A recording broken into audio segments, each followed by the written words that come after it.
श्री कृष्ण ने धरती पर अवतीर्ण होने के उपरांत बहुत सी लीलाएं दिखाई। फिर चाहे अर्जुन को अपना विराट रूप दिखाना हो या चाहे कंस, नरकासुर और एकलव्य जैसे महाबलियों का वध करना हो, उन्हें ऐसे कई अद्भुत कार्य किए थे जिससे आश्चर्यचकित होना स्वाभाविक था। ऐसा ही एक काम था मृत लोगों को पुनः जीवन देना। श्री कृष्ण ने एक नहीं बल्कि 8 लोगों को अलग अलग अवसर पर जीवित किया था। कौन थे वे 8 लोग? श्री कृष्ण ने क्यों उन्हें पुनः जीवित किया? श्री कृष्ण द्वारा की हुई इन विश्वसनीय घटनाओं को जानने के लिए इस वीडियो के अंत तक बने रहें। धर्मकांता चैनल में आपका स्वागत है। अगर आपको ये वीडियो पसंद आए तो इसे लाइक और हमारे चैनल को सब्सक्राइब जरूर करें। महाभारत सभा पर्व अध्याय 21 के अनुसार जब श्री कृष्ण और बलराम जी ने अपने गुरु सांदीपनी से जब अपनी शिक्षा पूर्ण की, उस समय उन दोनों भाइयों को अस्त्र विद्या में निपुण देखकर गुरु सांदीपनी ने उन्हें गुरुदक्षिणा देने की आज्ञा दी। सांदीपनी जी बोले, मेरा पुत्र एक समय समुद्र में नहा रहा था। उस समय तिमी नामक जल जंतु उसे पकड़कर भीतर ले गया और उसके शरीर को खा गया। तुम दोनों का भला हो, मेरे मरे हुए पुत्र को जीवित करके यहाँ ला दो। यद्यपि उनकी मांग बहुत कठिन थी, तीनों लोकों में दूसरे किसी पुरुष के लिए इस काम को करना असंभव था, तो भी श्री कृष्ण ने इसे पूर्ण करने की प्रतिज्ञा कर ली। जिसने सांदीपनी के पुत्र को मारा था, उस असुर को दोनों भाइयों ने युद्ध करके समुद्र में मार गिराया। तदंतर भगवान श्री कृष्ण की कृपा प्रसाद से सांदीपनी का पुत्र, जो दीर्घ काल से यमलोक में जा चुका था, वे पुनः शरीर धारण करके जी उठे। यह अशक्य, अचिंत्य और अत्यंत अद्भुत कार्य देख सभी प्राणियों को बड़ा आश्चर्य हुआ। तत्पश्चात गुरुपुत्र को लेकर भगवान ने गुरु को सौंप दिया।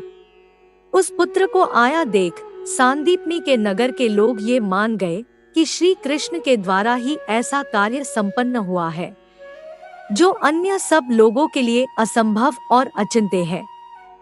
भगवान नारायण के अलावा दूसरा ऐसा पुरुष नहीं है जो इस अद्भुत कार्य को सोच भी सके, करना तो दूर की बात है। भगवत पुराण दशम स्कंद अध्याय 85 के अनुसार देवकी जी ये सुनकर अत्यंत विस्मृत थी कि श्री कृष्ण और बलराम जी ने अपने मारे हुए गुरुपुत्र को यमलोक से वापस ला दिया। अब उन्हें अपने पुत्रों की याद आई जिन्हें कंस ने मार डाला था। उनके स्मरण से देवकी जी का हृदय बड़ा ही आतुर हो गया। उन्होंने बड़े ही करुणा स्वर से श्री कृष्ण और बलराम जी को संबोधित करके कहा, श्री कृष्ण तुम योगेश्वरों के भी ईश्वर हो। मैं जानती हूँ कि तुम ही आदिपुरुष नारायण हो। तुम आज मेरी अभिलाषा पूर्ण करो। मैं चाहती हूँ तुम दोनों मेरे उन पुत्रों को जिन्हें कंस ने मार डाला था उन्हें ला दो और उन्हें मैं जी भर के देख लूं।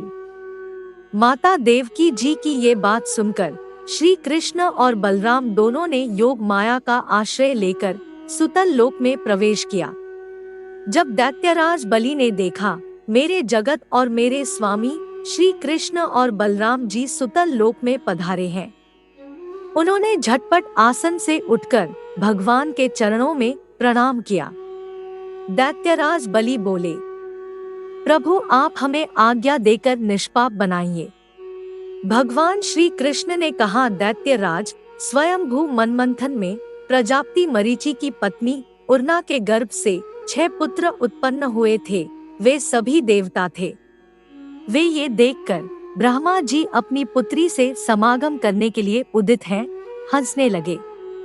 इस परिहास रूप अपराध के कारण उन्हें ब्रह्मा जी ने श्राप दे दिया और वे असुर योनि में हिरण्यकशिपु के पुत्र के रूप में उत्पन्न हुए।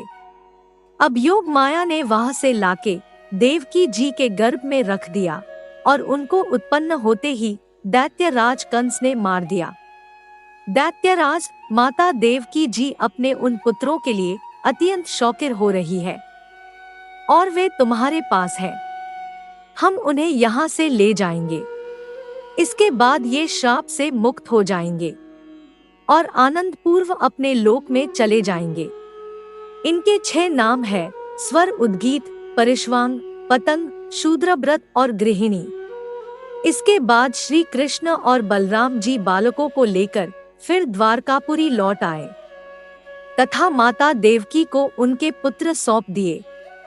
जब कुरुक्षेत्र में पांडवों और कौरवों में युद्ध चल रहा था, उस समय अभिमन्यु की पत्नी उत्तरा गर्भवती थी। भीम द्वारा की गई दुर्योधन की दुर्दशा देख अश्वत्थामा पहले से भी कई ज्यादा क्रोधित हो गया था और उसने रात में ही पांडव सेना के शिविर पर आक्रमण कर बहुत से योद्धाओं का वध कर डाला था। इसका प्रतिशोध लेने के लिए पांडवों ने अश्वत्थामा का पीछा किया। अपने को घिरा हुआ जान अश्वत्थामा ने पांडवों पर ब्रह्मशीर अस्त्र चला दिया और उसकी काट के लिए अर्जुन ने भी ब्रह्मशीर चला दिया।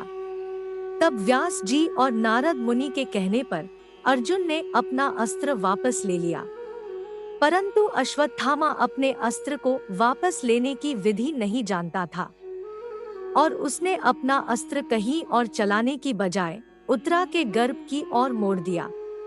उस समय भगवान श्री कृष्ण ने द्रोण पुत्र से इस प्रकार कहा: दुर्मते, तेरे देखते ही देखते महाबाहु गुरुराज परीक्षित इस भूमंडल का सम्राट होगा।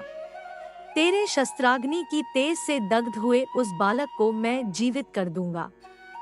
उस समय तू मेरे सत्य का प्रभाव देख लेना। जब उत्तरा ने उस शिशु को जन्म दिया, उस समय वे केवल 6 मास का ही था और वह मृत पैदा हुआ था। तब श्री कृष्ण ने शिशु को जीवित कर दिया और उसका नाम परीक्षित रख दिया। आज के वीडियो में बस इतना ही। आशा करते हैं कि आपको ये वीडियो पसंद आएगा।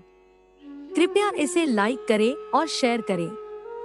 किसी भी तरह की गलती के लिए आप सबसे क्षमा याचना करते हुए आपसे निवेदन है, प्रेम पूर्व परम पिता परमात्मा को मन में धारण करें और बोले वैदिक सनातन धर्म की सदा ही जय।